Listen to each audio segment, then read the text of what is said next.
बिस्मिल्लाहिर्रहमानिर्रहीम अस्सलामुअलैकुम नाज़रीन, मैं हूं उस्मान इकराम। इस वीडियो में दो खबरों पर बात करेंगे। पहली खबर है कि चौधरी गुलाम हुसैन साहब को ARY न्यूज़ से ऑफ एयर कर दिया गया है। यूं कह लें कि उन्हें ARY न्यूज़ से निकाल दिया गया है। चौधरी गुलाम हुसैन साहब पे किन तीन बातों का दबाव था जो वो नहीं मान रहे थे, जिसकी वजह से उन्हें ARY न्यूज़ से ऑफ एयर कर दिया गया है, इस खबर पर बात करेंगे। और दूसरी बड़ी इंटरेस्टिंग खबर है कि सदाकत अली अब्बासी का एक और इंटरव्यू, जी हाँ, सदाकत अली अब्बासी साहब का एक और इंटरव्यू रिकॉर्ड कर लिया गया है। और इस दफ़ा ये इंटरव्यू एक बड़े मशहूर चैनल जियो न्यूज़ के मशहूर सहाफ़ी सलीम साफ़ी साहब के हिस्से में आया है। तो ये दूसरा इंटरव्यू क्यों रिकॉर्ड करना पड़ा?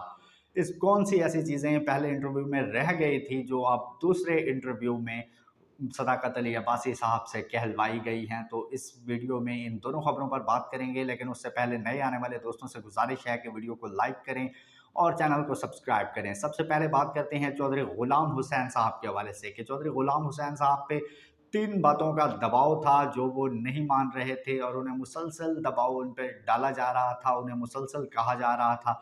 लेकिन चौधरी गुलाम हुसैन साहब धीमे लफ्ज़ों में और इधर-उधर बातें करके फिर भी वही अपने अंदर का जो गुस्सा था, जो मुल्क को इस हाल पे ले आए हैं। ज़ाहिर-सी बात है, एक आदमी का दिल दुखता है कि एक अच्छे खासे चलते हुए मुल्क को बर्बादी और तबाही के इस दहाने पे ले आए हैं। तो वो अपने अंदर का जो गुस्सा था वो निकाल देते थे और जो बातें उनके दिल में होती थी वो कह देते थे।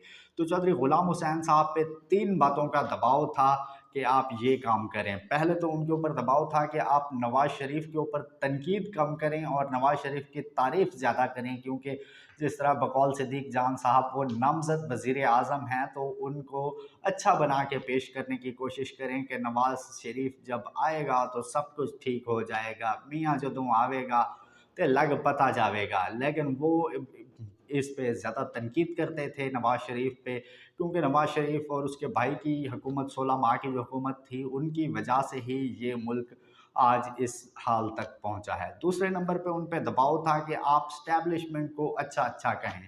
जिस तरह साबिक़ वज़ीर आज़म शहबाज शरीफ साहब और अभी जो निगरान वज़ीर आज़म हैं अनवर उल हक काकड़ साहब, वो एस्टैब्लिशमेंट की तारीफ़ों के पुल बाँधते हैं। आप भी वैसे एस्टैब्लिशमेंट की तारीफ़ करें और उन्हें अच्छा कहें, लेकिन वो उनकी भी कोई ख़ास तारीफ़ नहीं करते थे। तीसरे नंबर पे उन पर दबाव था कि आप मुल्क जिस हाल में हैं, इसका सारा दबाव, सारा गंद PTI पर और इमरान खान पर डालें। और वो भी ये जानते थे और पूरा पाकिस्तान ये जानता है कि इमरान खान के दौर में मुल्क अच्छा खासा तरक्की कर रहा था। 6% पे बढ़ती हुई जो ग्रोथ थी वो अब 0 पॉइंट समथिंग पॉइंट पे पहुंच चुकी है। तो ये मुल्क को इस हाल तक पहुंचाने का ज़िम्मेदार इमरान खान नहीं, मुल्क को इस हाल तक पहुंचाने के जो ज़िम्मेदार हैं वो लोग हैं जो रिजीम चेंज ऑपरेशन के किरदार थे। अब दूसरी खबर पे बात करते हैं कि सदाकत अली अब्बासी साहब का दूसरा इंटरव्यू क्यों रिकॉर्ड करना पड़ा, और ये बड़ा एक इंटरेस्टिंग खबर है। सदाकत अली अब्बासी साहब के पिछला जब इंटरव्यू रिकॉर्ड किया गया था तो बहुत ज़्यादा तनकीद हुई थी कि सदाकत अली अब्बासी साहब का इंटरव्यू जब रिकॉर्ड किया गया है तो उनका वज़न बहुत कम हो गया है। इसकी वजह है कि उन्हें खाने के लिए कुछ नहीं दिया जाता था, दूसरे उन्होंने मांगे हुए कपड़े पहने हुए थे। तीसरे नंबर पे सदाकत अली अब्बासी साहब को जो एंकर था आदिल शाहज़ेब, वो अपनी गाड़ी में लेके आया था और अपनी गाड़ी में वापस लेके गया था। चौथे नंबर पे कि उन्होंने सिर्फ बुशरा बीबी पे इल्ज़ामात लगाए हैं, इमरान खान साहब पे इल्ज़ामात नहीं लगाए। तो मुझे लगता है कि उनका जो दूसरा इंटरव्यू करने का मकसद है वो इस तनकीद को बैलेंस करना है कि देखें, आप सदाकत अली अब्बासी साहब का वज़न भी बढ़ रहा है, उनकी सेहत भी अच्छी हो गई है। अब सदाकत अली अब्बासी साहब अपनी गाड़ी में आए हैं, अपनी गाड़ी में गए हैं। आप देखें, सदाकत अली अब्बासी साहब ने कपड़े भी अपने पहने हुए थे। और कुछ इल्ज़ामात होंगे 9 मई के हवाले से जो पहले उन्होंने बुशरा बीबी पे लगाए थे, अब शायद इमरान खान साहब पे भी कुछ इल्ज़ामात होंगे जो लगाने होंगे, उन्हें भूल गए होंगे, या उस वक़्त जो उन्हें पर्ची दी गई थी उस पर वो नहीं लिखे हुए होंगे। तो इस वजह से उनका दूसरा इंटरव्यू जियो न्यूज़ सलीम साफ़ी साहब का प्रोग्राम रिकॉर्ड हो चुका है, जो आज या कल नशर हो जाएगा।